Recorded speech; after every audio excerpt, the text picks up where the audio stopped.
Kur një njeri i shpirti të largohet nga jeta, ajo që të mbetet është vetëm fjala, kujtimi dhe dhimbja. Një heshtje e zymt ka mbuluar familjen Foniqi. Dhimbja nuk ka fjalë, por lotët për humbjen e vajzës së tyre dhe fëmijës së saj, duket se nuk do të shterojnë asnjëherë. Por ajo që së fundmi duket se po trazon familjen, janë lajmet që po lexojnë në media se vendimi që ka marrë burri i Jetlirës ka qenë i shtyrë nga xhelozia. Menjëherë pas këtyre lajmeve, ka folur për herë të parë motra e Jetlirës, duke zbuluar detaje për burrin e motrës së saj dhe për atë që ndodhi.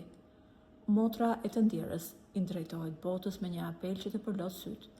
Për ju, Jetlira mund të ishte thjesht një emër në ekranet tuaja dhe një lajm që kalon, po për ne, ajo ishte motra jon, ishte vajza jon, ishte drita që na e fikën pabesisht. Familja refuzon me forcë, thashëthemet dhe kërkon që figura e Jetlirës të mos përballet me motive të shpikura. Ju nuk e dini, por unë po e them për herë të parë se burri i Jetlirës ka jetuar në Gjermani dhe ai është kthyer një muaj më parë këtu. Dhe a dini pse?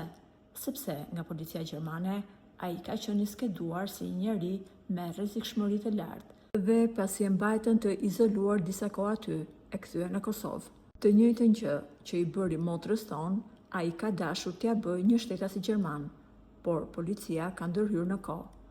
Dhe të keqen që kishe në shpirt, e zbrasin mbi motrën time një muaj pasi u kthye nga Gjermania.